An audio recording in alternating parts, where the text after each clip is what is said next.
అత్యుత్తమర్యాంకులే లక్ష్యంగా నారాయణ.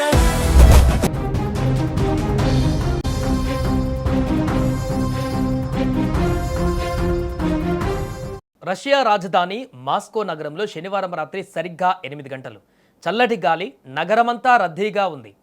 కుడ్రిన్స్కాయా స్క్వేర్లోని చారిత్రక భవనంలో ఉన్న బాల్జీ రొస్సి ఇటాలియన్ రెస్టారెంట్ వెలుపల నవ్వులు సంభాషణలతో ఆహ్లాదకరమైనటువంటి వాతావరణం ఉంది. కానీ సరిగ్గా అదే క్షణంలో నిశ్శబ్దాన్ని చీల్చుకుంటూ ఒక భయంకరమైనటువంటి పేలుడు సంభవించింది.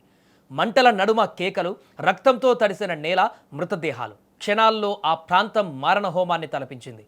ఓ అపరిచిత మహిళ రెస్టారెంట్లోకి వెళ్లిన క్షణాలలో బాంబు బ్లాస్ట్ కారణంతో 3 మృతి చెందగా 21 మందికి గాయాలయ్యాయి. ఘటన జరిగిన బాల్జీ రోసి రెస్టారెంట్ సాధారణమైనదేమీ కాదు. అదొక అత్యంత విలాసవంతమైన చారిత్రక భవనంలో ఉంది. ఆ రోజు శనివారం కావడంతో ఒక ప్రైవేటు వేడుక కోసం సాధారణ ప్రజలకు ఎంట్రీ మూసివేశారు. లోపల ముఖ్యమైన వ్యక్తులు ఉన్నారు. టెర్రస్ పైన కొందరు విశ్రాంతి తీసుకుంటున్నారు.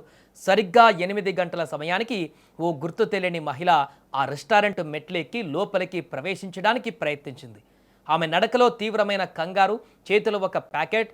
అయితే ప్రవేశ ద్వారం వద్ద ఉన్న సెక్యూరిటీ గార్డుకు ఏదో తేడా కొట్టింది. ఆమెను వెంటనే అడ్డుకున్నాడు. ఆగండి, లోపలికి వెళ్ళడానికి అనుమతి లేదు అంటూ అడ్డుకున్నారు. కానీ గార్డు ఆమెను నిలదీస్తున్న ఆ కొద్ది క్షణాల్లోనే దారుణం జరిగిపోయింది. ఒక్కసారిగా ఊహించని రీతిలో స్వయంగా తయారు చేసిన శక్తివంతమైన ఐఈడీ బాంబు పేలింది. ఆ దాటికి సెక్యూరిటీ గార్డ్, ఆ మహిళ మరియు దగ్గరలో ఉన్న ఒక కస్టమర్ అక్కడికక్కడే ఛిద్రమైపోయి ప్రాణాలు కోల్పోయారు. పేలుడు దాటికి రెస్టారెంట్ అద్దాలు తునాతునకలయ్యాయి. బయట టెర్రస్ పైన కూర్చున్న కస్టమర్లపైకి గాజు పెంకులు, ఇనుప ముక్కలు తూటల్లా దూసుకువెళ్లాయి. ఒక్కసారిగా ఆ ప్రాంతమంతా రక్తసిక్తమైంది. కనీసం 21 మందికి పైగా తీవ్ర గాయాలపై వెలువెల్లాడారు.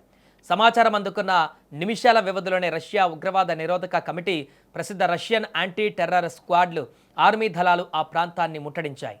కుడ్రిన్స్కాయా స్క్వేర్ను తమ ఆధీనంలోకి తీసుకుని గాయపడిన వారిని అత్యవసరంగా ఆసుపత్రులకు తరలించారు. కానీ పేలుడు జరిగిన స్థలంలో ఉన్న ఆధారాలు చూసి పోలీసు అధికారుల వెన్నులో వణుకు పుట్టింది. ఎందుకంటే ఆ ఘటన వెనుక ఉన్న నిజాలు చాలా భయంకరంగా ఉన్నాయి. ఈ ఘటనపై రష్యా ప్రముఖ పత్రిక సంచలన విషయాలను బయటపెట్టింది. ఈ ఘటనలో అత్యంత భయంకరమైనటువంటి కోణం ఏమిటంటే, బాంబు తీసుకువచ్చిన ఆ మహిళ స్వయంగా ఆత్మాహుతి దాడికి వచ్చిందా, లేక ఆమెను ఎవరైనా బలి పశువును చేశారా అనే కోణంలో విచారిస్తున్నారు. ఇక పోలీసుల ప్రాథమిక విచారణ ప్రకారం ఆ మహిళ చేతిలో ఉన్న బ్యాగులో బాంబు ఉందన్న విషయమే ఆమెకు తెలియకపోవచ్చు.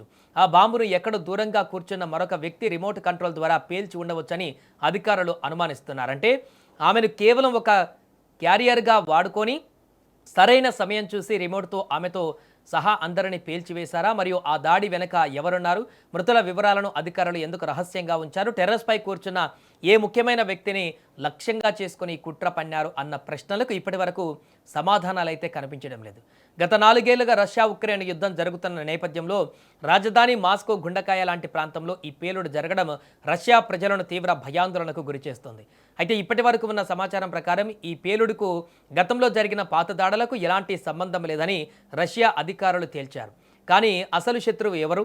నీడలా వెంటాడి ప్రాణాలు తీసిన అజ్ఞాత ఎవరు అనేటువంటి ప్రశ్నలు ఇప్పుడు మాస్కో నగరంలో ఇంకా వెంటాడుతూనే ఉన్నాయి.